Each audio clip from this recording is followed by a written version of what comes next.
É meu convidado no Política Mesmo, Marco António Costa, vice-presidente e porta-voz do PSD. Boa noite, Sr. Bem-vindo. Pegando nesta informação, apesar da viragem que o Governo apregou, o que é certo é que em 2014 começamos o ano com mais impostos. Antes de mais, boa noite. Eu julgo que começamos o ano a ter que tomar medidas resultantes de uma decisão legítima do Tribunal Constitucional, mas que de alguma forma, como nós sempre o afirmamos, obriga a ter que recorrer a soluções alternativas. E repare que aqueles que até há alguns meses atrás diziam que o Governo escondia um plano B, são aqueles que hoje afirmam que o Governo demora a apresentar o plano B. Isto é, os detratores do Governo contradizem-se permanentemente na praça pública relativamente a esta matéria. Aliás, isto faz-me recordar... Mas o senhor acha normal que o Governo apresente o tal plano B sem concretizar em que moldes é que ele se aplica, como é o caso desta medida alternativa ao chumbo do Tribunal Constitucional? O Governo foi... Não causou alarme social? O Governo foi completamente transparente quando durante vários meses afirmou que não tinha plano B. E aquilo que está hoje em causa é que, de facto, aqueles que foram os detratores do Governo durante estes meses, comprovadamente, estavam a cometer uma injustiça na acusação que estavam a realizar ao Governo. Aliás, repare, vai muito em linha com aquilo que nós hoje estamos a assistir no discurso do Partido Socialista. Durante 2 anos e meio, o Partido Socialista não queria cumprir as metas e os objetivos a que tinham sido impostos ao país pela assinatura do memorando de entendimento. E hoje exige e coloca a fasquia em sede de saída do memorando de entendimento, do resgate financeiro, coloca a fasquia o mais alto possível. Para quê? Para poder dizer, caso seja necessário um programa cautelar, que o Governo falhou. E, portanto, repare que este exemplo que eu acabei de dar... Eu não me vou esquecer da questão do Partido Socialista e do programa cautelar, mas o Governo não tinha um plano B durante 2 meses e meio, segundo disse, o Governo disse que não havia um plano B, mas não devia tê-lo. Eu julgo que não, porque aquela que era a opção do Governo era uma opção... antecipava um chumbo do Tribunal Constitucional. A opção do Governo era uma opção que prioritariamente passava por aquilo que estava presente na proposta que apresentou de redução da despesa com a Caixa Geral de Apresentações. Sendo que as soluções alternativas são sempre piores que as soluções originais.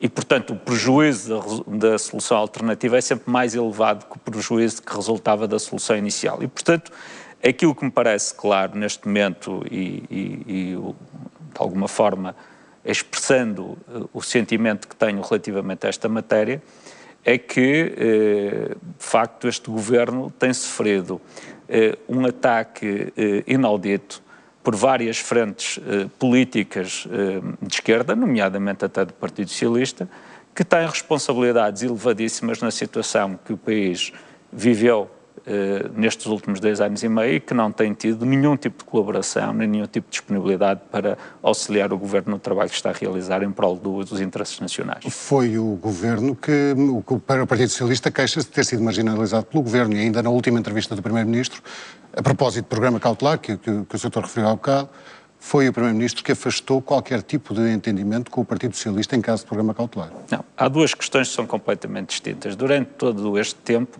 o Partido Socialista colou-se a uma visão idêntica à do PS e do Bloco de Esquerda relativamente à matéria do cumprimento do memorando que o Partido Socialista assinou. Repare que ainda recentemente o líder do Partido Socialista criticava o Governo por estar a preparar uma reforma no âmbito do mapa judiciário e no âmbito das repartições de finanças, e esqueceu-se de referir que no memorando de entendimento foi assinado pelo Governo do Partido Socialista na página 14.34, a linha I, está lá expresso de forma inequívoca a redução do número de serviços locais de finanças, menos 20% em 2012 e menos 20% em 2013.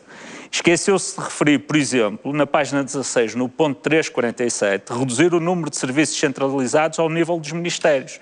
Isto é, nós temos um Partido Socialista que durante 2 anos assinou um memorando de entendimento, conduziu o país durante 6 anos de governação para uma situação de sustentabilidade, levando o país a uma pré-bancarrota, foi obrigado e contrariado o ex-primeiro-ministro a ter que pedir ajuda internacional, forçado pelo então Ministro das Finanças, Teixeira dos Santos, e por parte do Governo do Partido Socialista, e durante estes 2 anos e meio, o Partido Socialista que tem estado na oposição é um Partido Socialista indisponível para colaborar com o Governo, Há uma exceção que eu gostava daqui de sublinhar, IRC. arrancada a ferros, que foi a do IRC, e como sabe, muito resultado de todo um envolvimento que o Partido Social Democrata, o CDS, quer no Parlamento, quer fora do Parlamento, e o próprio Governo têm feito, de chamar o Partido Socialista a estar disponível para consensos, e o Partido Socialista aí sentiu que não tinha escapatória possível a esse consenso e, portanto, com exceção do IRC, o Partido Socialista tem demonstrado uma indisponibilidade total e absoluta para cooperar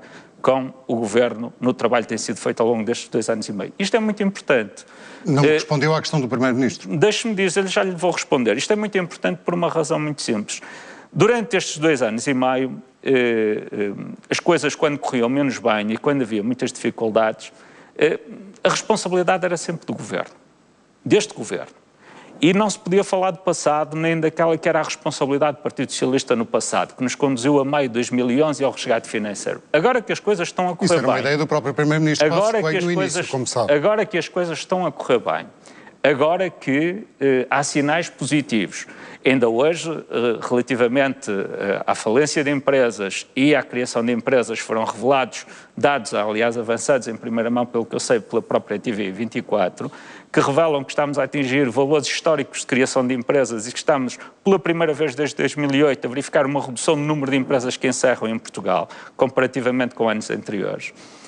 Aquilo que está a acontecer, dos dados positivos, de descida sustentada do número de desempregados, de subida sustentada do número de postos de trabalho criados pela nossa economia, ofertas de emprego nos institutos de emprego e colocações em atividades profissionais de portugueses inscritos nos centros de emprego, em que passamos de uma situação de recessão técnica para o fim de uma recessão técnica, em que entramos no ano 2014 com uma perspectiva de crescimento de 0,8% da nossa economia, o discurso agora mudou. O Governo, afinal, não tem nenhuma influência no que se passou, apesar do Governo, segundo a oposição, apesar do Governo, as coisas até irão correr melhor no ano 2014. Ora, isto é um sofisma inaceitável. Primeiro, é verdade e temos sido nós que o afirmamos permanentemente.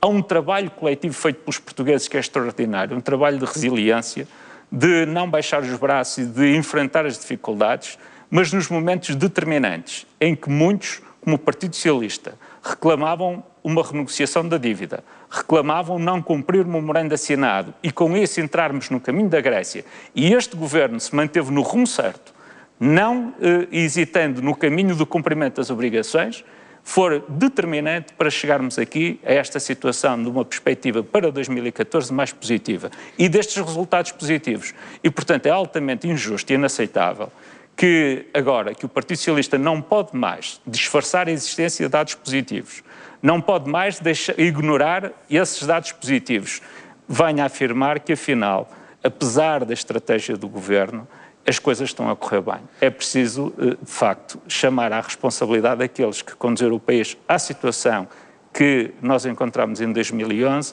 e também que durante estes 2 anos e meio nada fizeram para ajudar o país a sair da situação difícil em que o deixaram. Se as coisas estão a correr tão bem, então é de esperar, o país pode esperar uma saída irlandesa do programa de ajustamento. Sabe que esse é um outro sofisma. Não sei, é um outro o setor apresenta-me aqui um cenário com cor-de-rosa. Não, eu não apresentei cenário cor-de-rosa, eu apresentei um cenário realista de mudança de uma situação que durante 2 anos e meio foi de grande dificuldade. Eu recordo quando, no verão de 2012, o Primeiro-Ministro, como líder do PSD, no Pontal, dizia que o ano de 2013 era um ano de estabilização da economia portuguesa e, eventualmente, de mudança de cenário da economia portuguesa, foi altamente atacado, e a verdade é que o ano 2013 confirmou, do verão para cá, os resultados têm acontecido relativamente ao desempenho da nossa economia com 2 trimestres sucessivos com crescimento económico e, portanto, o fim da recessão técnica da nossa economia, o crescimento do emprego e a diminuição sustentada do desemprego comprovam que o Primeiro-Ministro, então, em agosto de 2012, estava certo. Então não precisamos de programa cautelar? Precisamos de ter sentido de responsabilidade, que é aquilo que o Partido Socialista não tem tido. Repare que o Partido Socialista, durante estes 2 anos e meio, procurou evitar que nós cumpríssemos os objetivos a que nos obrigamos. E agora quer colocar como fasquia sairmos do programa cautelar, como eles dizem, em termos da expressão, do programa de ajustamento, sem programa cautelar, usando a expressão que o Partido Socialista tem usado, de forma limpa. Ora, eu julgo que de forma limpa não sai na história o Partido Socialista depois de tudo aquilo que fez na governação do país nos últimos 6 anos até maio de 2011. Mas mais do que isso, isto é um sofisma porque é tentar colocar a fasquia tão elevada para que, caso não haja condições de sairmos sem um programa cautelar, poder dizer que o Governo falhou. Mas efetivamente não falhou, porque aquilo que está a acontecer e que hoje começa a ser uma certeza para todos os observadores externos e internos é que maio de 2014 será o fim do resgate financeiro e o regresso de Portugal a mercados. Sobre a forma como o faremos, a opção, não tenho a mínima dúvida, que o Governo fará sempre orientado pelo mesmo princípio, que é a defesa do interesse nacional e a salvaguarda do interesse nacional. Nunca como aquilo que o Partido Socialista tem feito, que é sempre numa lógica de taticismo político-partidário, que é o único método orientador que o Partido Socialista usa nas suas posições políticas. A pensar nos portugueses, como é que se justifica a exclusão liminar que o Primeiro-Ministro fez na tal entrevista à TVI, da qual já falei 2 vezes e que ainda não me respondeu, Sr. Doutor, quando o próprio Primeiro-Ministro afasta qualquer acordo, qualquer entendimento de médio prazo com o Partido Socialista, que se calhar vai ser necessário, vai ser exigido e que de resto o próprio Presidente da República voltou uma vez mais a apelar. Como se recorda nessa entrevista, a questão é colocada e há uma explicação relativamente a isso. Em primeiro lugar, o país não pode ficar refém de um Partido Socialista que cruzou os braços e que amoa sempre que há sinais positivos para o país. E, portanto, se não quer colaborar, se não quer ajudar a resolver os problemas que criou quando foi governo, pelo menos que não estorve na resolução desses problemas. Não estorve, o governo tem maioria absoluta. Exatamente. E, portanto, o Primeiro-Ministro aquilo que fez foi assumir com clareza que se houvesse necessidade de um programa cautelar, que poderá ter um período de 1 ano, que o Governo e a maioria que sustenta o Governo não fugiriam à sua responsabilidade de tomar as decisões todas que fossem indispensáveis para garantir que Portugal regressava a mercados, ainda que fosse necessário um programa cautelar. Isto é, cumpriríamos integralmente com as nossas obrigações externas e com a promessa que fizemos ao povo português de retirar o país do buraco em que o Partido Socialista o deixou em maio de 2011. E isto é uma obrigação. Sem precisar do Partido Socialista, temos uma maioria no Parlamento, tem sido a maioria que tem sustentado este caminho de dificuldade e termos pegado no país na situação em que se encontrava, levantar o país, erguer o país e fazer com que o país hoje chegue à situação de entrar em 2014 com uma perspectiva de crescimento económico e com uma perspectiva de mudança de ciclo completamente distinta daquela que tinha em maio de 2011. Então não tem razão o Presidente da República quando apela repetidamente, o Presidente da República e não só, repetidamente a um consenso de médio prazo? O Presidente da República, o PSD, o CDS, o Governo têm apelado sempre ao Partido Socialista para estar disponível a consensos. Agora, não pode o país ficar de braços cruzados nem refém de um imobilismo que o Partido Socialista tem revelado relativamente a consensos. O sentimento que nós temos é que o Partido Socialista vive barricado dentro da sede do Largo do Rato e que recusa liminarmente falar em consensos de médio prazo. E, portanto, não será por essa indisponibilidade do Partido Socialista em buscar esses consensos e procurar construir esses consensos com o Governo e com a maioria, que da nossa parte deixaremos fazer tudo aquilo que está ao nosso alcance para salvaguardar o interesse nacional. Mas temos sempre a mesma linha de orientação, que é total, absoluta e incondicional disponibilidade para trabalhar com o Partido Socialista no Parlamento, fora do Parlamento, no sentido de construir os consensos que sejam indispensáveis para o interesse nacional. Agora, o que tem acontecido, como sabe, e o Paulo Magalhães é um observador atentíssimo do que se passa na vida política nacional, quando nós propomos ao Partido Socialista que debata fora do Parlamento matérias para depois haver um consenso na apresentação de propostas legislativas, ele diz, o Partido Socialista diz, apresentem as propostas no Parlamento que nós discutiremos no Parlamento. Apresentam-se as propostas no Parlamento e o Partido Socialista diz que estamos contra estas propostas e indisponíveis para discutir porque devia ter sido feita a discussão prévia. Ora, nós entramos num ciclo vicioso. E como é que se sai desse ciclo? Mudando o comportamento do Partido Socialista. Da nossa parte existe, como eu disse, dentro, fora do Parlamento, em qualquer fórum que o Partido Socialista considere útil, a nossa total disponibilidade para o diálogo com o Partido Socialista. Sr. Doutor, total disponibilidade para o diálogo diz, mas, por exemplo, voltando ao início da nossa conversa, o plano B do governo era mais do que expectável uma rejeição liminar do Partido Socialista ao plano B do governo à questão da convergência das pensões. Sabe que a opção do Partido Socialista pela voz do seu líder é simplesmente deixar resvalar o déficit, porque ele considera, como já considerava 0,2%, sabe que hoje é 0,2, amanhã será 0,4, é uma questão de cultura. O Partido Socialista instalou-se numa cultura de facilitismo e foi isso que nos conduziu à situação de desastre nacional em maio de 2011. Ainda não abandonou essa cultura. Ora, o país já percebeu, todo o país já percebeu que essa cultura nos conduziu a um desastre em maio de 2011. E o país todo está a fazer o ajustamento de mudança de mentalidades, com exceção do Partido Socialista. Continua a achar que o melhor caminho é o caminho de facilitismo, mas como é porque que é 0,2 de déficit significa mais dívida. Significa todos nós termos que pagar mais dívida. E isso significa algo muito mais grave do que simplesmente os 0,2 de déficit. Significa que é uma quebra de confiança por parte dos observadores externos e internos, investidores na nossa economia, que provavelmente terá repercussões muito negativas em opções de investimento que tenham que realizar no futuro em Portugal. E os custos para os cidadãos portugueses, o Sr. tem currículo no Governo nesta área, há quem diga, até dentro do seu próprio partido, que o Governo insiste em perseguir apenas uma fatia dos portugueses, no caso, os reformados e os pensionistas. Isso é uma falsidade.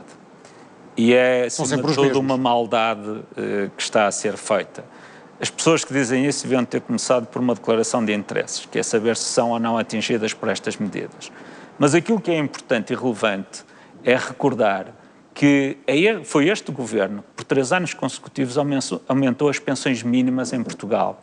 As pensões de pensionistas tinham pensões de 180 euros, de 240 euros. E não são 2 ou 3 pensionistas. São 1.315.000 pensionistas que beneficiaram desses aumentos. Sabe que esses pensionistas, houve tempos em que o Estado dizia que vivia uma situação de fartura financeira e viram as suas pensões congeladas ao nível dos pensionistas de 6, 7, 8 e 9 mil euros. Sabe que há pouco eu ouvia o debate que aqui era feito e era acusada uma colega minha de Comissão Política e amiga, doutora Nilza Sena, do PSD não ser um partido social-democrata. É um partido social-democrata, porque foi o PSD que, no momento de circunstância de grandes dificuldades e de grande aperto financeiro, aumentou as pensões mínimas em Portugal, pedindo um sacrifício a 77.000 pensionistas do Centro Nacional de Pensões para poder aumentar 1.300.000 pensionistas das pensões mais baixas. Isso é fazer uma repartição de esforços procurando recuperar o atraso que havia nas pensões mínimas, que no conjunto destes anos aumentaram 4,2%. 1.000 euros brutos é uma fortuna? Não, não é. E sabe que nenhum governo... Nenhum e a contribuição extraordinária de solidariedade a atingir... Paulo Magalhães. A abranger uma base mais larga? Sabe que eu posso fazer aqui um exercício de demagogia relativamente a todas estas matérias, mas há uma coisa que eu não me vou afastar, que é da frontalidade das matérias. Não há nenhum político que deseje tomar medidas que penalizem as suas populações. Nenhum de nós está imbuído de um espírito negativo, persecutório ou de querer causar sofrimento ou dor às suas populações. Estas medidas estão a ser tomadas por irresponsabilidade sucessiva de um governo do Partido Socialista. Foi há 3 anos que o governo do Partido Socialista se foi embora, Sr. Doutor. Pois foi, mas os resultados desses 6 anos de governação continuam a perdurar, porque os erros que foram cometidos nessa altura, infelizmente, far-nos-ão ter que assegurar um conjunto de medidas durante um período muito alargado, porque para perder a credibilidade bastam 6 anos, mas para a recuperar é preciso trabalhar muito, como temos trabalhado todos nestes últimos 3 anos, para recuperar essa credibilidade. Faz sentido, não me respondeu há bocado, afasta a hipótese de uma saída limpa à irlandesa, como diz o Presidente? Eu não afasto hipótese, porque eu julgo que é muito cedo para se definir um modelo de saída. Não existem ainda elementos suficientes para se definir esse modelo de saída. Agora, há uma coisa que eu sei, é que a linha de opção deste governo se orientará pelos critérios sempre, que é a defesa do interesse nacional e fazê-lo da forma mais segura para o interesse nacional. Mas o programa cautelar implica austeridade, a continuação da austeridade. Nós não sabemos o que é que implica austeridade. Somos cobaias, como alguém... Mas, Paulo Magalhães, vamos lá ver o seguinte, nós sabemos que o fim do programa de resgate não significará a entrada de um período de voltarmos àquilo que era o país na era do governo do Partido Socialista. Isso não existe.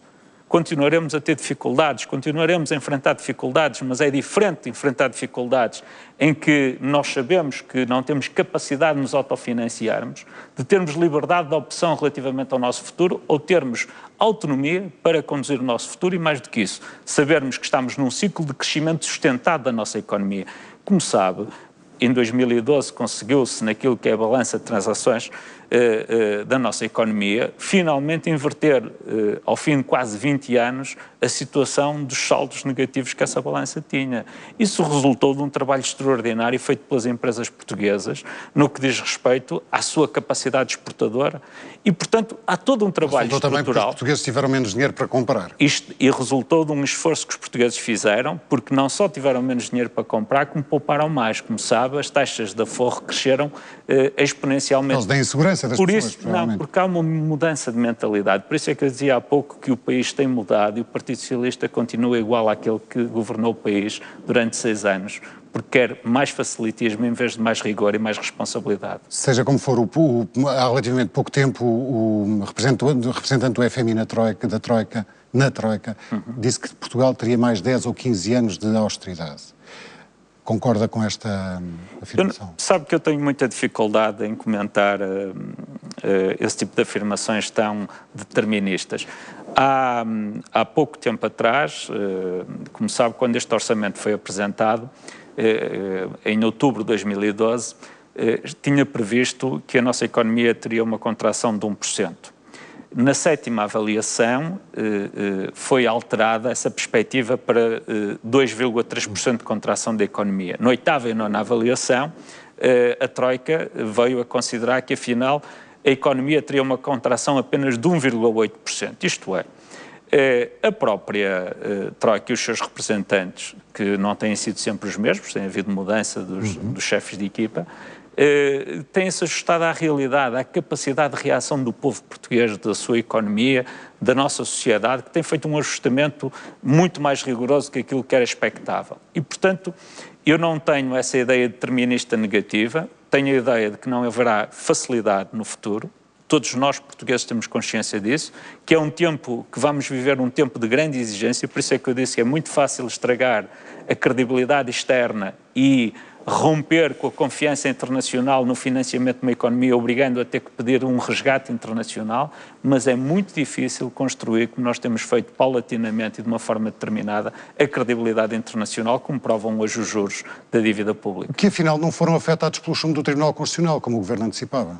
Porque eu julgo que os observadores internacionais já compreenderam que este governo é um governo determinado em cumprir com as metas a que se propõe, nomeadamente em matéria de déficit público, e que, independentemente de todas as contrariedades, nomeadamente as decisões legítimas que o Tribunal Constitucional possa tomar, ainda que não possamos concordar com o conteúdo dessas mesmas decisões, e que as respeitamos integralmente, como é óbvio, na sua aplicação, nem de outra maneira poderia ser, que este governo e esta maioria não hesita nas opções que tem que fazer em nome do interesse nacional. Mas assustaram as pessoas com os efeitos de um eventual, que se veio a confirmar, veto do Tribunal Constitucional? Não, nós não assustamos. Eu julgo que nós fizemos aquilo que é natural, explicámos o que estava em causa. Repara, a Caixa Geral de Apresentações é um sistema hoje que tem um déficit anual de cerca de 4,4 mil milhões de euros. É isto que custa aos impostos de todos os portugueses, pago por todos os portugueses, financiar a Caixa Geral de Apresentações. É justo que o façamos, nomeadamente, porque é um sistema que está fechado já há alguns anos e que, portanto, não entram novos contribuintes para o sistema e há pessoas, obviamente, a entrar, a beneficiarem desse sistema. Mas existem, todos os estudos que foram enviados para o Tribunal Constitucional comprovam que, ainda que fosse feito o financiamento e a capitalização desse financiamento a uma taxa de juro adequada, que ainda assim era deficitário o sistema, porque foi definido um conjunto de regras, que hoje são regras completamente díspares daquelas que servem de base e que serviram de base no passado ao cálculo das pensões na Segurança Social. E, portanto, eu acho que hoje na sociedade portuguesa existe um consenso em volta da ideia que é necessário fazer uma convergência entre os regimes privados e públicos, quer ativos, quer passivos, nos diferentes sistemas da Não haverá consenso em relação ao ritmo dessa convergência? Obviamente. Concordo, a propósito do fim do plano de ajustamento, faz sentido o relógio com a contagem decrescente que Paulo Portas, parceiro de coligação, tornou público? Eu, quando tenho memória, isso foi uma iniciativa da Juventude Popular no âmbito do A que se Congresso. associou o Vice-Primeiro-Ministro. Não dá uma mensagem errada.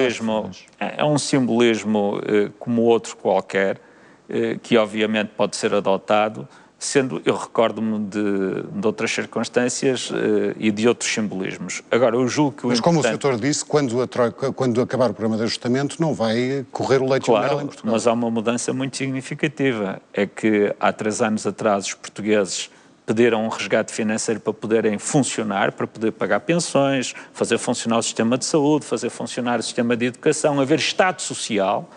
E ao fim de 3 anos, depois de grandes sacrifícios, saímos desse resgate financeiro em condições de voltarmos a mercados e emitir dívida e não estarmos dependentes da ajuda da Troika. E, portanto, eu acho importante, quer os atos simbólicos, quer os atos não simbólicos que possam estar associados, mas mais importante que tudo é nós chegarmos a dia 17 de maio e conseguirmos sair do resgate financeiro. Repare que há poucos meses atrás aquilo que se discutia não era o fim do resgate financeiro e o regresso a mercados. Era o segundo resgate? Falava o Primeiro-Ministro nisso? Era um segundo resgate, não era o Primeiro-Ministro que falava, o Primeiro-Ministro respondia a alguma das matérias que relativamente a essa matéria, a essa questão era colocada. Agora, parece-me claro que, e eu aqui gostava de deixar também frisar algo que é muito importante. Nós estamos hoje perante um governo extraordinariamente coeso, a trabalhar de uma forma muito responsável na defesa e na salvaguarda do interesse nacional, não tendo taticismos político-partidários nas decisões que toma, mas única e exclusivamente orientando-se pela defesa do interesse nacional, e tem que ficar muito claro aos portugueses que as opções tático-eleitorais que muitos partidos têm feito no âmbito da oposição que desenvolvem ao governo, se fossem levadas a cabo na governação do país, estaríamos novamente num segundo, num terceiro, num quarto resgate, porque não haveria sustentabilidade do nosso país para aguentar as políticas que são prometidas pela oposição. Estávamos a falar de taticismos político-partidários. Acha natural que o CDS e o PSD concorram juntos às legislativas de 2015? Eu acho que é muito cedo para estarmos a discutir isso. O Primeiro-Ministro deixou essa porta aberta. Eu julgo que seria natural que tal pudesse acontecer, chegando a um fim de um período de governação em conjunto, que essa matéria se possa colocar com naturalidade. Não vejo nisso nenhum tipo de espanto, nem nenhuma matéria extraordinária que possa suscitar uma eventual coligação eleitoral legislativa.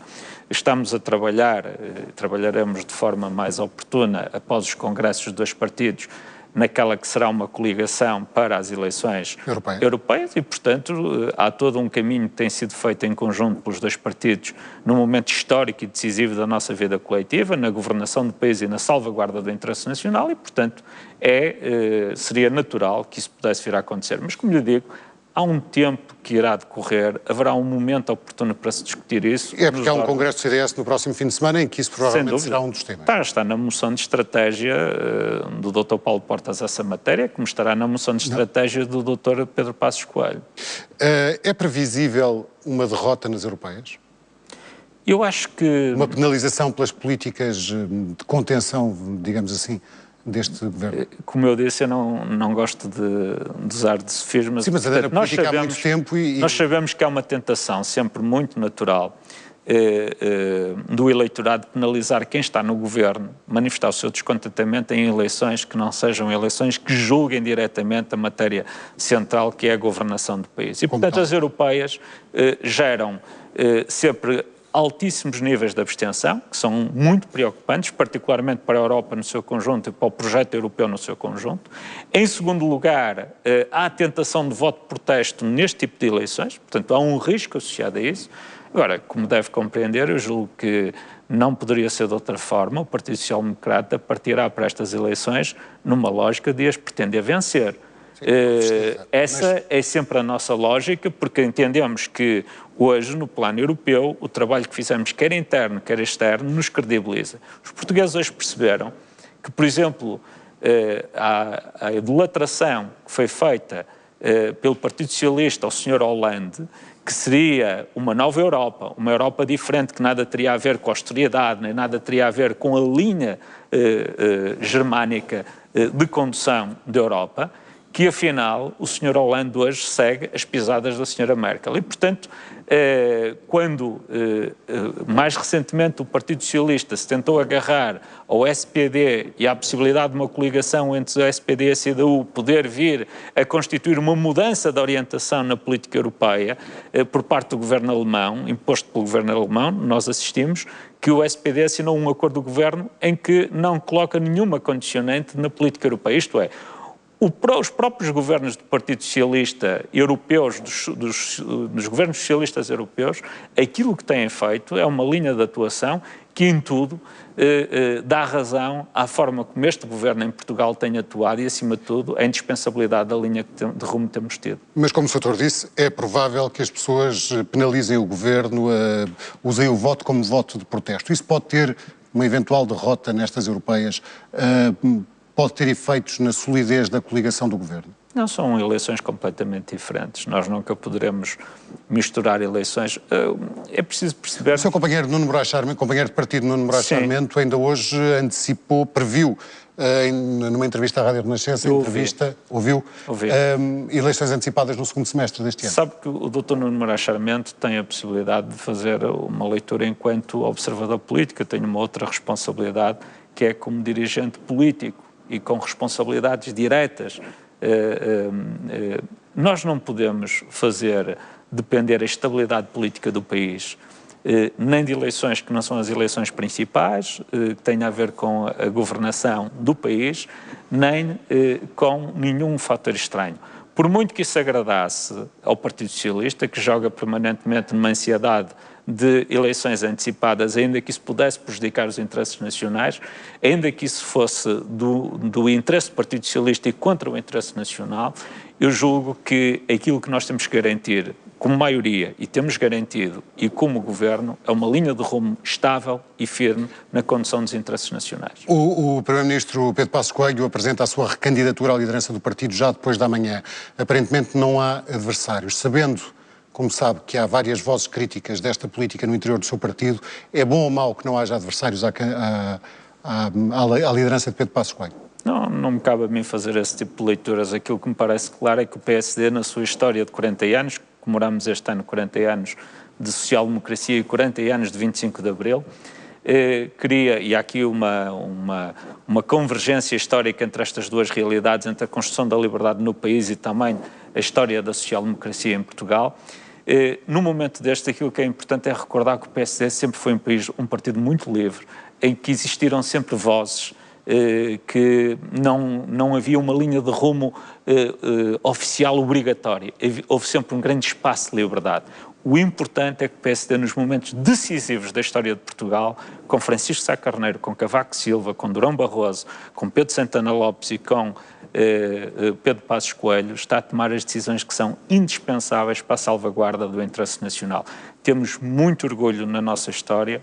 Temos o militante número 1 do PSD, o Dr. Francisco Pinto Balsemão, que ainda é hoje o militante número 1 e é um referencial também para nós, que ao longo de todo este tempo construíram um partido que é um grande espaço de liberdade, mas também um grande espaço de responsabilidade na defesa do interesse nacional. Dr. Marco António Costa, obrigado por ter aceitado o nosso convite. Uma boa noite. Política Mesmo fica por aqui já a seguir, a não perder a 25ª hora com João Maior. Boa noite, até amanhã.